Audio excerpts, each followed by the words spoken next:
Aujourd'hui, dans notre programme, je veux vous expliquer comment la prière simple peut vous aider à surmonter les problèmes les plus compliqués.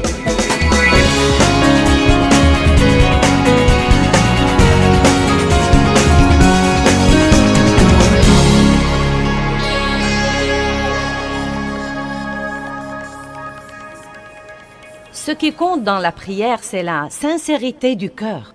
La Bible nous enseigne que Dieu prête attention à la prière simple et fervente. Mais écoutez, la prière fervente n'est pas nécessairement retentissante ou longue.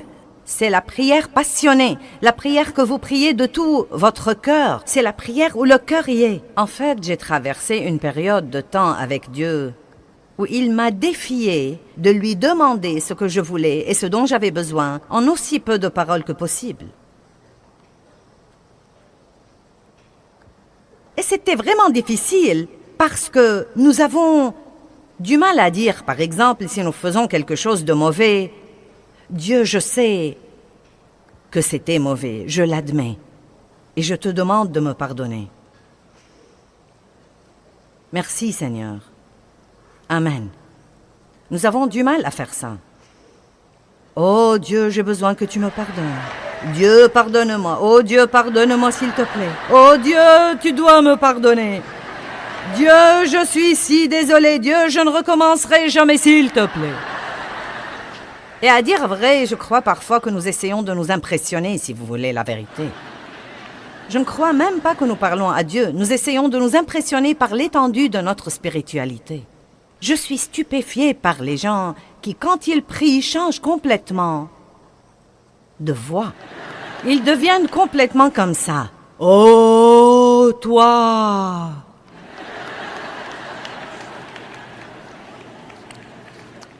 Donc, je ne sais pas ce que vous en pensez, mais la prière est une conversation avec Dieu. C'est demander à Dieu de répondre à vos besoins ou aux besoins de quelqu'un d'autre. C'est le louer, c'est le remercier, c'est l'adorer. C'est lui confier des choses et lui consacrer des choses. C'est beaucoup de choses merveilleuses qui devraient faire partie de la vie de tous les jours. Tout comme la respiration. La prière devrait être comme la respiration. Ne pas prier est un péché. La pire chose qui puisse arriver si vous ne priez pas, c'est rien. En d'autres termes, si vous ne priez pas, rien n'arrivera. Eh bien, quelles sont certaines des raisons pour lesquelles la prière n'est pas exaucée? Tout d'abord, je ne sais pas si nous pouvons dire qu'une prière n'est pas exaucée. En fait, Dieu ne dit pas toujours oui. Vous savez, Dieu dit parfois, pas maintenant.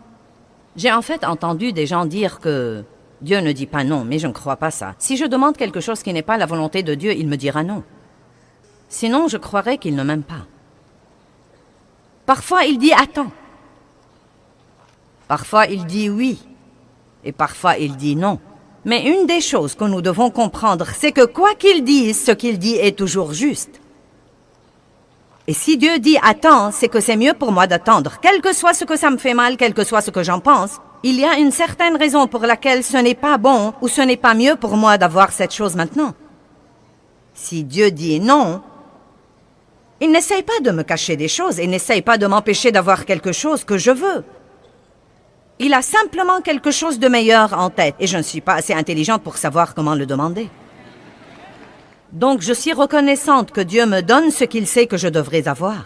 Et laissez-moi vous dire quelque chose, bien-aimé. Quand vous arrivez au point où vous pouvez faire confiance à Dieu dans ces choses-là, ce que la vie peut devenir douce. Car vous n'êtes plus obligé de lutter avec les choses tout le temps. Vous savez ce qui nous contrarie? Essayez de faire que quelque chose se produise, que seul Dieu peut en fait produire. Allez, comprenez ça ce soir. Essayez de faire que quelque chose se produise, que seul Dieu peut produire. Puis-je vous dire quelque chose? Vous ne pouvez pas changer les membres de votre famille. Bulletin, flash, flash du ciel. Vous ne pouvez pas changer les membres de votre famille. Vous pouvez leur donner l'exemple. Et à dire vrai, si nous faisons un petit effort pour donner l'exemple un peu plus, et si nous fermons notre bouche un peu plus, et si nous arrêtons de dire à tout le monde ce qu'ils devraient faire, eh bien, c'est encore tôt et je prêche bien déjà.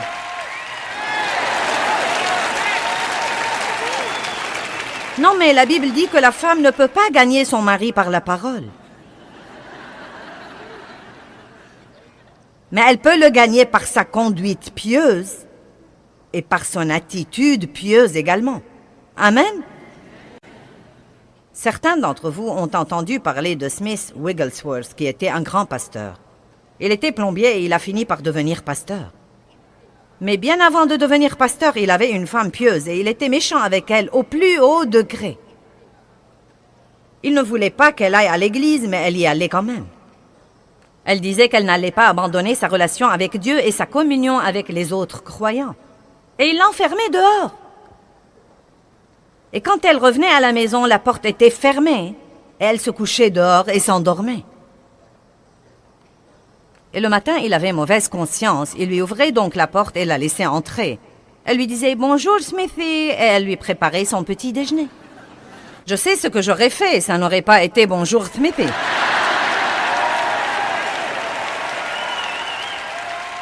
Mais d'un autre côté, si j'étais mariée à cet homme, il serait resté plombier et ne serait jamais devenu grand pasteur. Mais elle lui donnait l'exemple dont nous avons parlé. Et elle a continué à être tellement gentille avec son mari qu'il a fini par être sauvé et radicalement rempli du Saint-Esprit et par devenir un des plus grands prédicateurs renommés que l'Église a connus. Laissez-moi donc répéter. Vous ne pouvez pas changer les membres de votre famille, mais vous pouvez prier pour eux. Et si vous priez, vous ouvrez la porte à Dieu pour travailler. Si nous essayons de faire les choses sans faire intervenir Dieu, cela empêche littéralement Dieu de travailler parce que nous sommes les associés de Dieu. Et nous ne devons pas exécuter nos plans et nous attendre à ce que Dieu les bénisse ensuite. Nous devons passer un temps avec Dieu et apprendre ce qu'il veut faire et suivre son exemple. Vous ne pouvez obliger personne à aimer Dieu. Aussi ardemment que vous vouliez que vos bien-aimés soient sauvés, vous ne pouvez pas les obliger à aimer Dieu. Oh, si seulement je pouvais. Si seulement je pouvais ouvrir les cœurs des gens et les remplir de l'amour de Dieu et les refermer et les libérer. Vous savez, quand vous connaissez la vie que quelqu'un pourrait avoir et que vous le voyez faire des erreurs et détruire sa vie, non mais vous voudrez juste... Mais vous ne pouvez obliger personne à aimer Dieu. Et quand j'ai finalement compris ça, ça m'a délivré d'une grande pression. On n'oblige personne à aimer Dieu. Chacun de nous doit faire son choix personnel. Et là encore, je crois vraiment... Oui, nous sommes tous appelés à prêcher aux autres. Et nous sommes appelés à partager notre foi avec eux. Mais je crois parfois, à dire vrai, que nous prêchons trop. Et que nous ne sommes pas le bon exemple que nous sommes censés être. Je crois que nous devons parfois être un meilleur exemple.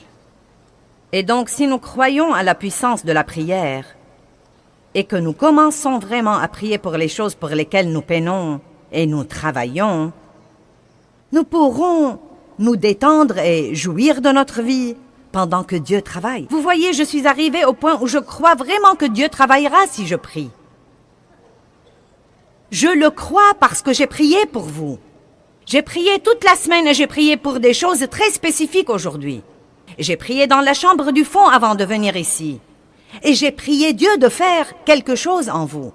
J'ai prié pour la guérison. J'ai prié Dieu de guérir les cœurs brisés. J'ai prié Dieu de vous encourager. J'ai prié Dieu de vous enseigner quelque chose. Je veux que vous tombiez profondément amoureux de Dieu. Et donc, je crois que pendant que je suis là-haut pour utiliser le don que Dieu a mis en moi et pour faire ce que je sais faire, Dieu travaille en vous. Et peu importe si vous avez l'air de vraiment changer, ça n'a pas d'importance pour moi. Vous savez, si vous me dites que vous changez ou pas, je crois de tout mon cœur qu'un dépôt a été fait en vous et que vous allez voir les résultats d'être là. Je crois ça et je suis heureuse parce que je le crois.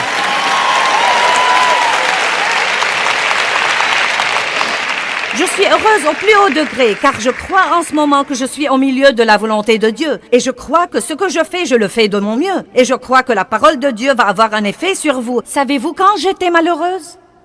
Quand je venais ici et pendant que je prêchais, j'observais les visages des gens qui sont dans la salle. Quelqu'un faisait...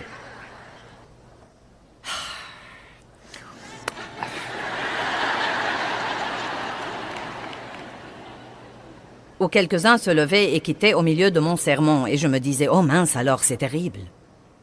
C'est horrible, j'ai le mauvais message. Non. Vous devez croire que Dieu travaille quand vous priez. Je suis maintenant arrivée au point où si quelqu'un quitte quand je prêche, je me dis, tu rates un bon message. Non, mais vous devez avoir un peu de confiance. Arrêtez de laisser vos circonstances vous gouverner. Puis-je vous dire quelque chose? Regardez-moi. Vous n'avez pas assez de temps à perdre sur cette terre à être malheureux. Bonjour.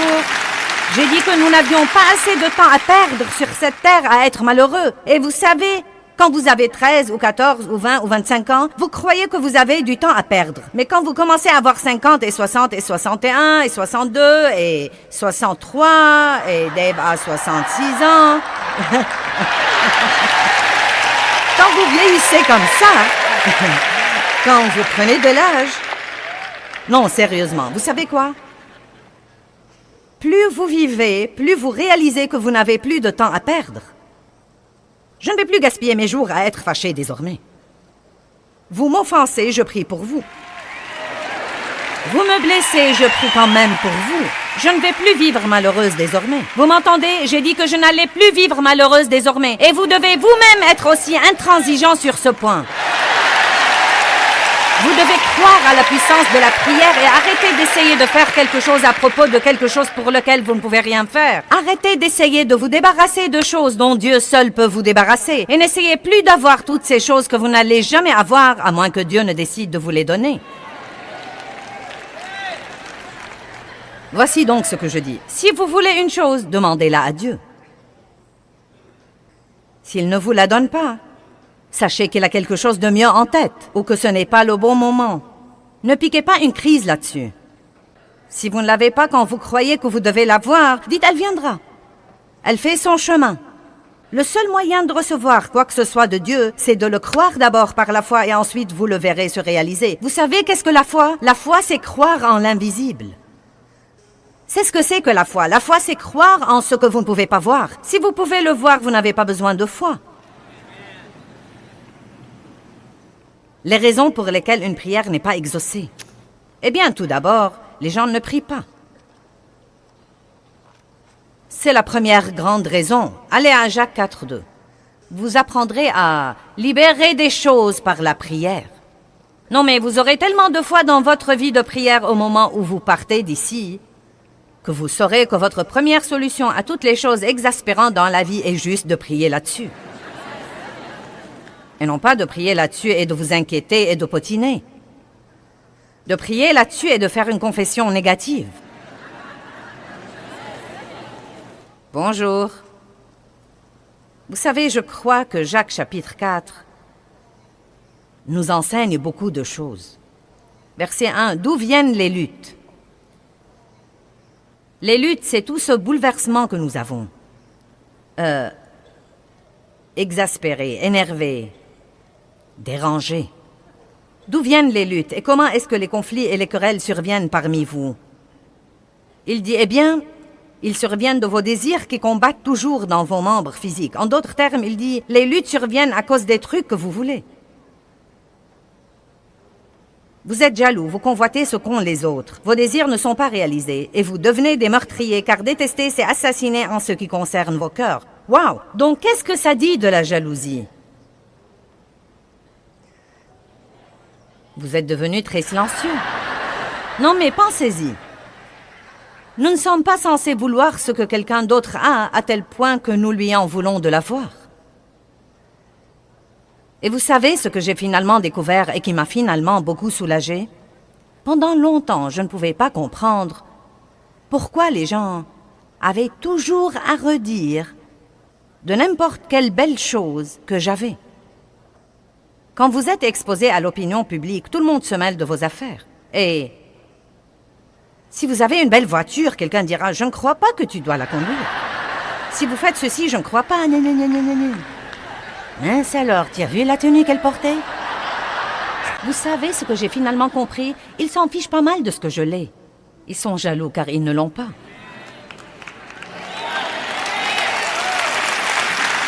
Et il en va de même pour vous, vous savez. Vous achetez une jolie maison, et certains de vos amis seront jaloux et médiront de vous. C'est juste parce qu'ils veulent une maison comme vous, mais ils ne savent pas comment s'y prendre pour l'avoir. Il dit ici, d'où viennent les luttes? Qu'est-ce qui nous garde vexés? Je n'ai pas le temps d'être contrarié par ce que quelqu'un d'autre a. Nous n'allons pas comparaître devant Dieu à la place des autres. Chacun va comparaître devant Dieu et rendre compte pour lui-même. Chaque homme comparaîtra devant Dieu et rendra compte pour lui-même. Nous ne devons pas nous inquiéter de ce que quelqu'un d'autre fait ou ne fait pas, ou de ce qu'il possède ou ne possède pas, ou de ce qu'il dépense ou ne dépense pas, ou de ce qu'il a ou n'a pas. Car nous n'allons pas répondre de lui. Nous nous épargnerons d'ennui si nous nous occupons de nos affaires. Vous brûlez de jalousie et de colère et vous n'avez pas le contentement et le bonheur que vous voulez. Vous avez des querelles et des luttes. Et franchement, il y a environ 20 ans, la phrase suivante a changé ma vie. Vous ne possédez pas parce que vous ne demandez pas. Quel beau verset. Vous ne possédez pas parce que vous ne demandez pas. Et je me suis rendu compte, ce jour-là, il y a une bonne vingtaine d'années, quand je lisais ce verset et que j'étais une jeune chrétienne et une jeune ministre, frustrée, et j'essayais de faire que toutes ces choses se produisent, et elles ne se produisaient pas, et j'essayais de faire grandir mon ministère, et de faire ceci à mon mari, et cela à mes enfants, et quelque chose d'autre aux autres. Je me fâchais contre les gens parce qu'ils n'ont pas aimé ceci ou cela. Et c'était un soulagement pour moi d'entendre Dieu dire « Tu n'as pas, parce que tu ne demandes pas, tu essayes de faire que quelque chose se produise au lieu de me le demander et de te fier à moi pour avoir les meilleures choses qui soient. » Allons à Ésaïe 65.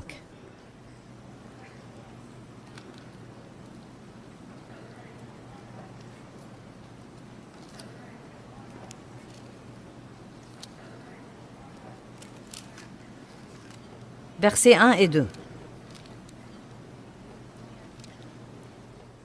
Je crois que ce sont des versets plutôt tristes. Il dit « J'étais prêt à être recherché de ceux qui ne demandent pas. » Vous voyez le tableau où Dieu attend que quelqu'un lui demande? J'étais prêt à être recherché de ceux qui ne demandent pas. J'étais prêt à être trouvé par ceux qui ne me cherchent pas. J'ai dit « Me voici, me voici. » Dit le « Je suis » à une nation Israël qui ne s'appelait pas de mon nom. J'ai tendu mes mains tous les jours vers un peuple rebelle qui marche dans une voie mauvaise au gré de ses pensées. C'est triste. Vous voyez le tableau où Dieu dit, comme Jésus a dit dans Matthieu 11, « Venez à moi, vous tous qui êtes fatigués et chargés. » Si vous êtes inquiets, venez à moi. Si vous êtes stressés, venez à moi. Si vous êtes chargés, venez à moi. Si vous êtes blessés, venez à moi. Allez au trône et non pas au téléphone. Les gens à l'autre bout du fil ne savent pas ce qu'ils font eux-mêmes. Ils ne sont pas qualifiés pour résoudre vos problèmes.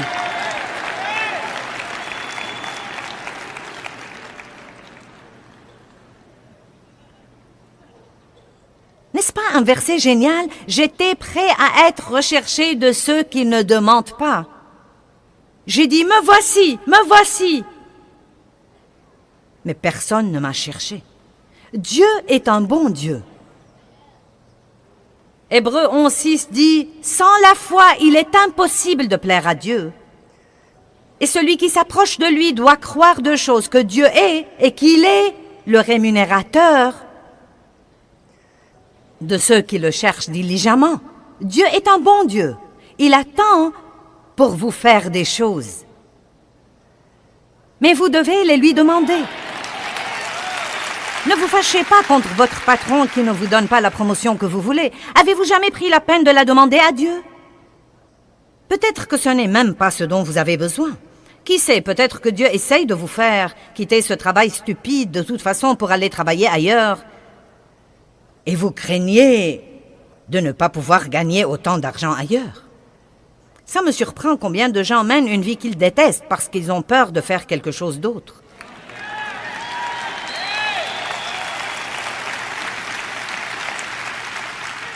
Voici un bulletin du ciel, je l'ai juste reçu. Vous ne pouvez pas suivre le Saint-Esprit et ne pas être heureux. Si vous décidez de suivre le leadership du Saint-Esprit, vous êtes censé être heureux parce qu'il ne va pas vous mener à la misère. Il va vous mener à la justice, à la paix et à la joie dans le Saint-Esprit parce que le royaume de Dieu, c'est ça. Ça alors. Le psaume 2:8 dit « Demande-moi et je te donnerai les nations pour héritage. » Demande-moi et je te donnerai les nations. Ce n'est pas pour moi, je ne suis qu'une ménagère. Ce n'est pas pour moi, je ne suis qu'un mécanicien de camion. Ce n'est pas pour moi, je ne suis qu'un éboueur. Eh bien, vous savez quoi? Ce sont tous des travaux très importants. Mais mince alors, vous pouvez prier pour les nations et vous pouvez prier Dieu de vous donner vos voisins et de vous donner les nations. Si vous n'allez pas prier des prières hardies, vous n'allez jamais rien avoir de Dieu. Vous pouvez avoir un peu, car si vous priez pour un peu, vous pourriez avoir un peu. Mais je préférerais prier pour beaucoup et en avoir la moitié plutôt que d'avoir le peu. Pourquoi donc ne pas prier hardiment? C'est la deuxième raison que j'ai ici pour laquelle les gens croient que leurs prières ne sont pas exaucées ou ne sentent pas que la prière produit grand-chose dans leur vie. C'est que les gens ne prient pas hardiment. Eh bien, Dieu, si tu me fais juste ceci. Dieu, si tu me fais juste cela. Je ne veux pas exaspérer personne, j'essaie juste de donner un coup de pied à une vache sacrée, là. Si vous vous écoutez prier ou si vous écoutez tous les autres prier, les gens utilisent constamment le mot « juste ». Dieu, si tu peux juste nous aider. Dieu, si tu peux juste nous oindre. Dieu, si tu peux juste répondre à ce besoin. Dieu, si tu peux juste être là avec nous. Et cela m'a dérangé un jour et j'ai cherché le mot « juste » et il veut dire à peine assez pour se débrouiller. C'est ce qu'il veut dire, à peine assez pour se débrouiller. Mais écoutez-moi, non mais même en le sachant, j'ai vraiment du mal à l'enlever de mes prières. Et je crois que c'est cette attitude innée en nous comme quoi, eh bien, ne vous avisez pas de trop demander à Dieu. Eh bien, Dieu, veux-tu me pardonner juste cette fois? Pourquoi ne pas dire, Dieu, pardonne-moi cette fois, et demain j'aurai besoin que tu me pardonnes encore une fois? Car c'est bien la vérité, et Dieu la connaît déjà. Pourquoi ne commençons-nous pas à être des gens réels avec un Dieu réel qui sait tout sur nous? Devinez quoi? Vous ne surprenez pas Dieu, il savait ce qu'il aurait quand il vous a appelé. Je dis toujours, après que Dieu m'ait appelé au ministère, il n'a pas regardé Jésus une semaine plus tard pour lui dire « Oh non, maintenant qu'allons-nous faire ?» Je me rappelle la femme à qui j'ai parlé dans le magasin. Elle était employée là. Et je lui posais des questions sur sa rémunération. Touches-tu une commission ou un salaire? Comment est-ce que ça marche?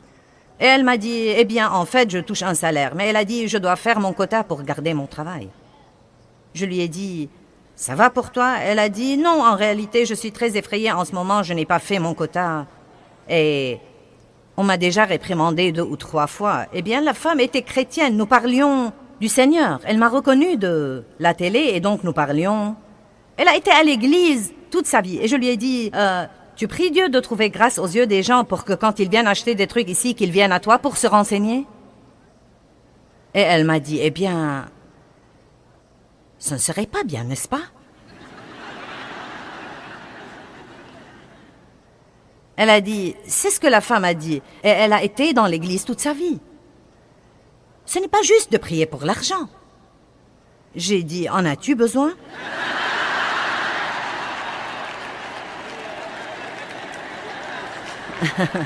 Si tu en as besoin et que tu ne l'as pas, tu devrais commencer à prier là-dessus, car c'est le seul moyen dont tu vas l'avoir. La Bible dit, « Et mon Dieu pourvoira à tous mes besoins. »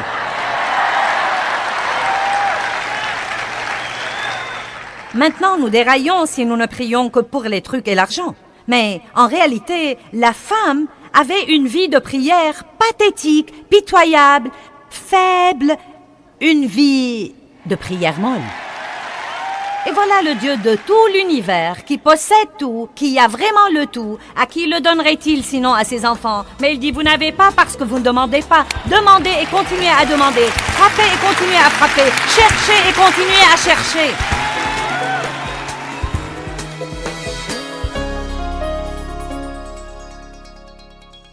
Eh bien, Jacques 4,2 dit, vous n'avez pas parce que vous ne demandez pas. Et ça m'a vraiment changé la vie quand j'ai découvert que je ne devais pas travailler aux choses et essayer de faire qu'elles se produisent et que je pouvais les demander à Dieu.